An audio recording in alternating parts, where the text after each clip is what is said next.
إن الحمد لله نحمده ونستعينه ونستغفره ونعوذ بالله تعالى من شرور أنفسنا ومن سيئات أعمالنا من يهده الله فلا مضل له ومن يضلل فلا هادي له أشهد أن لا إله إلا الله وحده لا شريك له وأشهد أن محمدا عبده ورسوله اللهم صل وسلم على سيدنا محمد وعلى آله وصحبه أجمعين أما بعد فيا عباد الله اتقوا الله حق تقاته ولا تموتن إلا وأنتم مسلمون أعوذ بالله من الشيطان الرجيم يا أيها الذين آمنوا اتقوا الله حق تقاته ولا تموتن إلا وأنتم مسلمون إخواني المسلمين, terlebih dahulu saya berpesan kepada diri saya sendiri dan saudara-saudara jamaah sekalian. Marilah kita bertakwa kepada Allah dengan sebenar-benar takwa, yakni dengan mentaati perintah-perintah Allah dan meninggalkan segala larangannya. Mudah-mudahan pesanan khatib mengenai takwa dalam setiap kali khutbah Jumaat menginsafkan kita semua bahawa takwa memainkan peranan penting dalam pembentukan akhlak manusia. Setiap kali kedatangan Ramadan Al-Mubarak akan mengingatkan kita kepada beberapa peristiwa besar yang berlaku pada bulan ini, yang menghendaki kita sama-sama merenungi dan mengambil pengajaran darinya. Antara peristiwa besar yang berlaku pada bulan Ramadan ialah berlakunya peperangan Badar Al-Kubra pada tanggal 17 Ramadan tahun yang kedua Hijrah. Peperangan ini adalah merupakan titik tolak kepada kemenangan perjuangan Rasulullah sallallahu alaihi wasallam dalam menyebarkan risalah Islam seterusnya.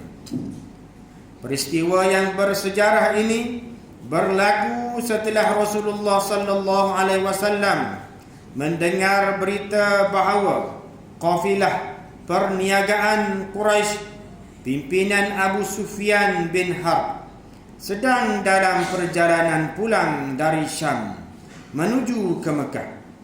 Peluang itu diambil oleh Rasulullah sallallahu alaihi wasallam bersama-sama 313 orang sahabat keluar ke Badar bagi merampas barangan perniagaan tersebut sebagai gantian harta orang Islam yang telah dikuasai oleh musyrikin Mekah setelah umat Islam berhijrah ke Madinah. Sekalipun kafilah Abu Sufyan telah terselamat dari sekatan Rasulullah sallallahu alaihi wasallam dan tidak lagi memerlukan bantuan tentera Quraisy dari Mekah, namun Abu Jahal yang memimpin hampir 1000 bala tentera yang lengkap dengan bersenjata dengan angkuh sombong menyatakan bahawa tidak mahu pulang sehingga mereka sampai di Badar. Untuk menghadapi saat yang gentir ini, Rasulullah sallallahu alaihi wasallam segera mengadakan mesyuarat dan meminta pandangan para sahabatnya dari kalangan Muhajirin dan Ansar. Para sahabat semuanya memberi ikrar taat setia akan tetap berdiri teguh bersama Rasulullah sallallahu alaihi wasallam dalam menghadapi tentera pimpinan Abu Jahal tersebut. Inilah kehendak Allah Subhanahu wa taala kepada Rasulullah sallallahu alaihi wasallam dan para sahabatnya, seperti mana firman Allah Subhanahu wa taala dalam surah Al-Anfal ayat yang ke-7. Wa idh ya'idukumullahu ihdat ta'ifataini annaha lakum wa tawadduna anna ghayra dhatis syawkati takunu lakum wa yuridullahu an yuhiqqal haqqa bikalimatihi wa yaqta'a dabiral kafirin. Artinya, dan ingatlah ketika Allah menjanjikan kepadamu bahawa salah satu dari dua golongan yang kamu hadapi adalah untukmu, sedang kamu menginginkan bahawa yang tidak mempunyai kekuatan senjatalah yang untukmu, dan Allah menghendaki untuk membenarkan yang benar dengan ayat-ayatnya dan memusnahkan orang kafir. Ikhwanil muslimin, pada pagi Jumaat 17 Ramadan telah tiba. Kedua-dua belah pihak telah bersedia untuk berperang. Rasulullah sallallahu alaihi wasallam sendiri telah menyusun saf tenteranya dengan susunan yang kemas dan rapi. Ketika itu, pergantungan Rasulullah sallallahu alaihi wasallam hanyalah kepada Allah Subhanahu wa taala semata-mata. Rasulullah sallallahu alaihi wasallam dengan penuh harapan mengangkat tangan, bermunajat, memohon pertolongan Allah Subhanahu wa taala dengan doanya yang bermaksud, Ya Allah, ya Tuhanku, tunaikanlah apa yang telah Engkau janjikan kepadaku. Ya Allah, ya Tuhanku, kurniakanlah apa yang dijanjikan kepadaku. Ya Allah, ya Tuhanku, jika binasa pasukan yang kecil ini, maka Engkau tidak akan disembah lagi di bumi selepas ini. Pertempuran bermula dengan Rasulullah sallallahu alaihi wasallam meminta agar Ubaidah bin Al-Harith, Sayyidina Hamzah dan Sayyidina Ali mara untuk menentang tiga pemimpin Quraisy, iaitu Utbah bin Rabi'ah, Syaibah bin Rabi'ah dan Al-Walid bin Utbah yang telah mencabar tentera Islam. Ketiga pahlawan Islam itu telah berjaya membunuh ketiga-tiga musuh mereka, di mana kemenangan ini merupakan kemenangan awal dalam menyemarakkan lagi semangat jihad. Selepas itu berlakulah pertempuran sengit. Tentera Islam mengambil tindakan bertahan, sementara Rasulullah sallallahu alaihi wasallam terus-menerus bermunajat kepada Allah Subhanahu wa taala, sehinggalah Allah Subhanahu wa taala mengabulkan doanya dengan menghantar tentera dari kalangan malaikat yang turun berduyun-duyun membantu tentera Islam. Hal ini telah diabadikan oleh Allah Subhanahu wa taala melalui firman-Nya dalam surah Al-Anfal ayat yang ke-9. Idh tastaghithuna rabbakum fastajaba lakum anni mumiddukum bi alfin minal malaikati murdifin. Artinya, ingatlah ketika kamu wahai Muhammad memohon pertolongan kepada Tuhanmu, lalu diperkenankannya bagimu, sesungguhnya aku akan mendatangkan bantuan kepadamu dengan 1000 malaikat yang datang berturut-turut. Ikhwanil muslimin, dalam pertempuran ini Abu Jahal telah terbunuh. Dengan terbunuhnya Abu Jahal, maka berakhirlah peperangan yang bersejarah ini dengan memberi kemenangan yang nyata kepada tentera Islam. Seramai 70 orang pembesar musyrikin telah terbunuh dan 70 orang lagi berjaya ditawan. Sementara itu, hanya 14 orang tentera Islam telah gugur syahid. Berita kemenangan ini disambut oleh penduduk Madinah dengan penuh kesyukuran dan kegembiraan, dengan laungan takbir dan tahlil kepada Allah Subhanahu wa taala. Kemenangan ini telah meletakkan Islam sebagai agama yang tertinggi dan umat Islam menjadi bangsa yang kuat, bukan lagi sebagai bangsa penindasan para kufar.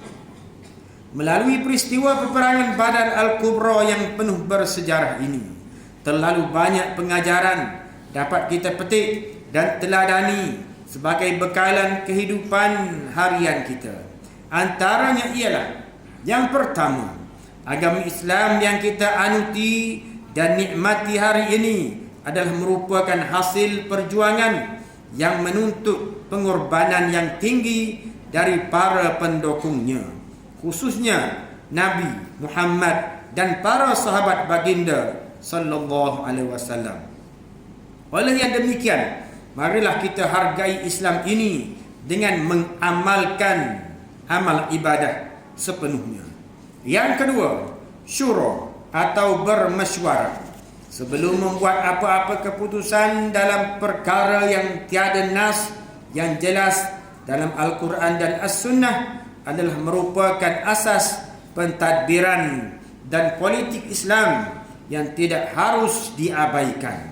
Yang ketiga, keimanan yang kental, doa yang berterusan serta tawakal yang tinggi kepada Allah Subhanahu wa taala merupakan senjata yang ampuh dan berkesan bagi menghadapi sebarang serangan musuh-musuh Allah dan Islam di sepanjang zaman.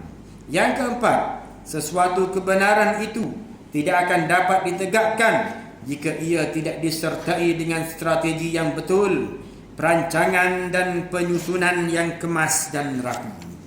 Yang kelima, sebagai umat Islam, kita mestilah yakin bahawa sesungguhnya Allah Subhanahu wa taala Maha Kuasa untuk memberi pertolongan dan kemenangan kepada perjuangan Islam, sekalipun jumlah pendukungnya kecil dan kekuatannya terhad. Ikhwanil muslimin, semoga semangat dan ruh kemenangan Badar Al-Kubra yang bersejarah ini akan kembali berulang di abad ini dan membakar semangat kita supaya sama-sama kita bangkit menghayatinya dengan teguh mendukung perjuangan Islam dan kepimpinannya. Dengan itu sahajalah agama Islam akan terbela, syariatnya akan tertegak gagah dan rahmatnya akan dapat dinikmati oleh negara ini, oleh semua lapisan masyarakat dalam tempoh terdekat, insya-Allah.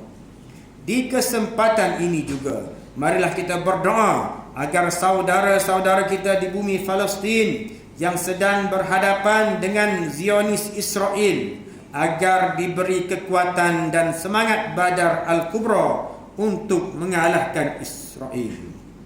A'udzu billahi minasyaitonir rajim.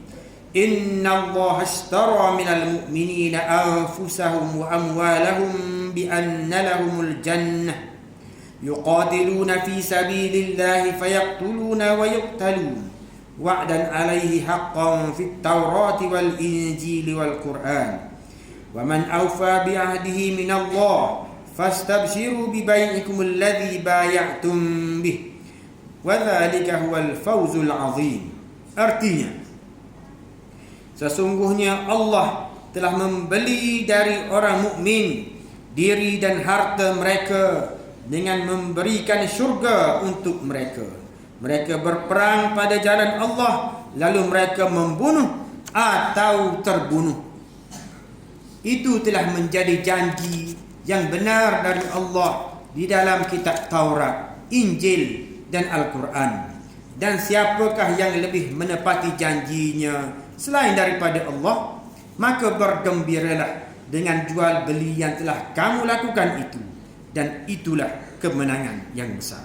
Surah At-Taubah ayat 111. Ikhwanil muslimin, akhirnya marilah kita berdoa kepada Allah Subhanahu wa taala agar menyelamatkan kita semua daripada segala wabak penyakit dan bala bencana. Perbanyakkanlah melakukan amal soleh dan menghindari segala perkara yang membawa kemurkaan Allah Subhanahu wa taala. Ingatlah bahawa mengambil risuah dan salah guna kuasa, mengambil bahan-bahan yang memabukkan dan salah guna dadah serta segala perbuatan haram akan membawa kehinaan di dunia dan akhirat. Khatib juga ingin menegaskan bahawa di dalam harta kita terdapat hak orang lain yang perlu kita tunaikan, khususnya zakat. Majlis Agama Islam Kelantan adalah badan yang dipertanggungjawabkan untuk menguruskan zakat dan wakaf di negeri Kelantan. Justru salurkanlah zakat dan wakaf anda kepada majlis. Pihak majlis juga memerlukan kerjasama semua pihak untuk menyalurkan maklumat golongan yang memerlukan sekiranya diketahui, agar mereka yang kurang bernasib baik akan mendapat pembelaan sewajarnya. Marilah kita merafakkan doa agar saudara-saudara kita di Palestin pada ketika ini diberikan pertolongan, perlindungan dan keselamatan serta kemenangan.